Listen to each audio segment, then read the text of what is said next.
Throughout my entire filmmaking career, over the years, I have been given numerous different types of advice, some honestly worse than others by all different types of filmmakers. And for this video, I want to share with you guys the top 3 worst advice that I feel like I was given throughout my entire career. Let's get into it. Worst advice number 1 is going to have to be you should quit your day job and go all in on your career.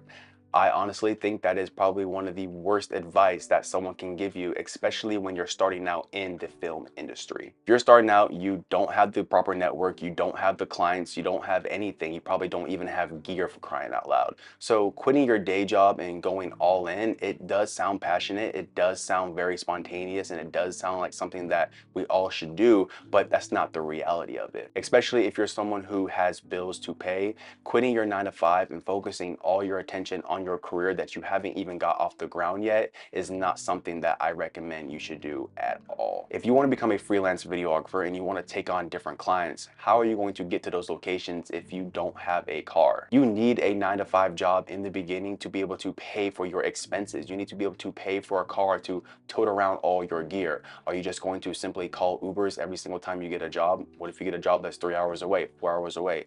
You can only imagine how expensive that Uber bill is going to be. So having a car is a necessary thing that you need to have if you're going to be a freelancer. You need to drive to each location. And so if you're starting out and you don't have any money and you don't have a 9 to 5 because you just quit it to go all in on your career, how are you now going to get to these locations? That is just one reason why you shouldn't quit your 9 to 5 to start a business that you haven't even got off the ground yet. You haven't even figured out yet. You don't even know how to pick up a camera and hit record yet. Again, I know this idea does sound amazing. It sounds really cool. I'm gonna quit my 9 to 5, travel the world, become a freelance documentary videographer.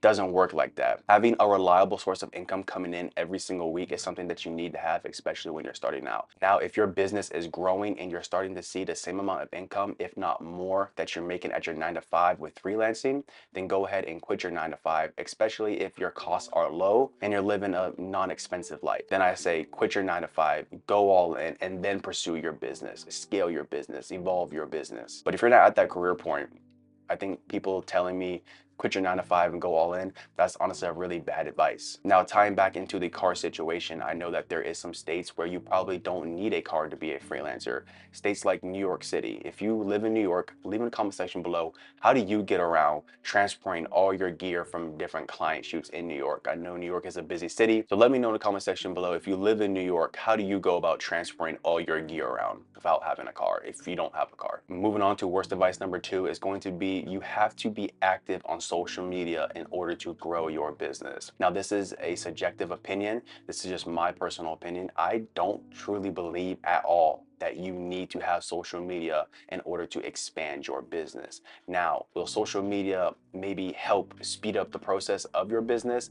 Possibly, but is it the one source that can drive all your sales on business? I don't necessarily think that's always true. It could drive a lot of your sales, but I don't think, depending on what niche you're in, now speaking for the filmmaking niche, I don't think social media is something that you have to have in order to get a lot of clients. And the reason why I am saying that is because I have been fasting off of Instagram for almost 1 year. Now, occasionally, if you guys mention in the comment section below that you guys followed me, I'll log back on just to follow you guys back. But besides that, I have not been on Instagram for over a year. And every single client that I have generated has not come from Instagram, social media, TikTok, nothing.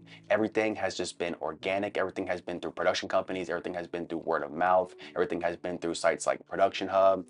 All these different variations of platforms that enable me to get production work has been working for me, except for social media. I'm not saying you should completely dog social media and then you'll be flooded with clients like me. That's not the case. But for me, I was able to leverage my business without having to use social media, simply because I just don't want to be on social media. Now, there's a lot of different freelancers out there who get jobs from social media, and there's nothing wrong with that. There's freelancers out there who use Instagram to start community group chats, which is a great thing to be a part of. You know, community is everything in this niche. You need to have that community. But for me, it has been proven that I don't need to be on social media in order to generate clients. It's working for me, and I'm happy about that. Again, there is nothing wrong with social media. I just don't prefer to spend my time and hours scrolling through Instagram, looking at what other people are doing. So I want to speak to the people who are maybe 40, 50 plus years in age, and they feel like they're just too old to be on social media. Well, if you're feeling that way, don't worry, you're fine. You don't have to be active on social media. You don't have to even have a large following on social media in order to generate clients. I'm living proof. I've been getting jobs. If you've been following my channel, I've been posting some of those jobs on my YouTube channel, ones that I'm allowed to post. So the short answer is no, you don't have to be on social media in order to generate clients. Moving on to worst advice number 3 is going to be focusing only on one career. Now, hold on. This is not a bad thing to do. You should honestly go in and put all your time and attention and be obsessed with one career path. That's the best way to grow, the best way to learn, the best way to make more mistakes. You can learn from those mistakes. I do agree with that.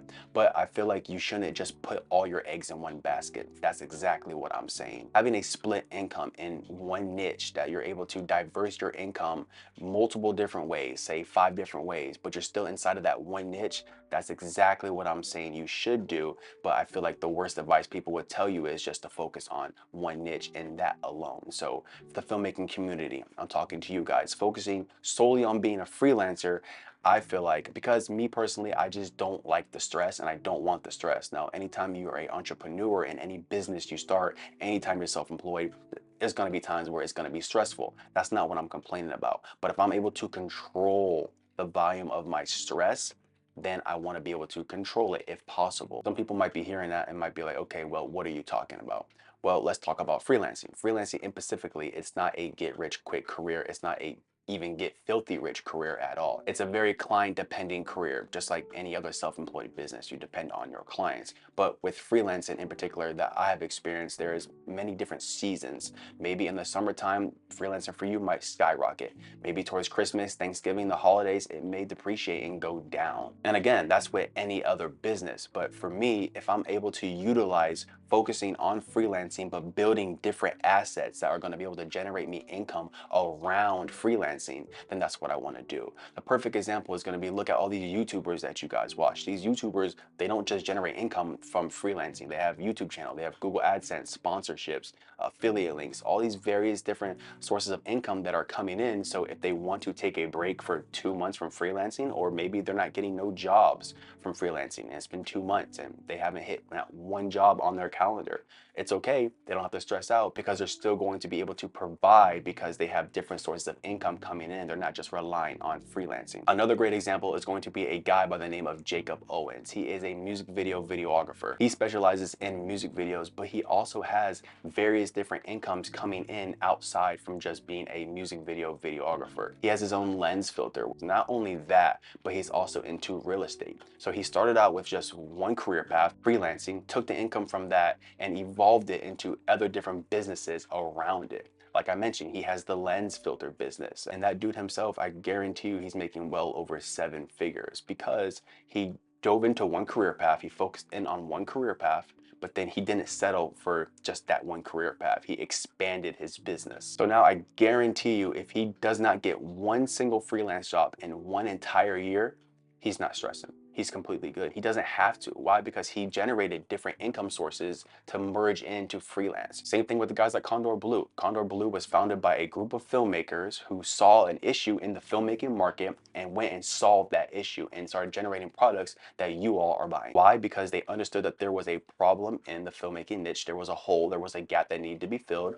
and they found a solution for it. And why not make a little bit of money in doing that? I feel like everyone preaches if you're a filmmaker, you should strive to make $10,000 a month to make a 6-figure a year income. 6 figures a year is good. It's a good amount of money, but it's not a lot of money, especially with the age that we're living in now. And I'm mentioning all this because I want to share with you guys some advice that I've accumulated over the years. If you guys don't know, I do a lot of event videography and I meet a lot of different people. When I go to these events, I'm networking, not in a sense of trying to always to sell myself, but I'm always trying to learn from other people who are business minded, learn from other people who are far along ahead than I am. And all the information that they share with me, I like to share with you guys and potentially helping, even if it's just one viewer. I made a part 1 of this series. I'm going to link it above right here on the screen for you guys to check out if you're interested. This is the part 2. I may make a part 3 because there's a lot of advice that people have shared with me throughout the years of my career that I don't necessarily 100% always agree with. Without further ado, I'm going to quit talking. I'm going to see you guys in the next video.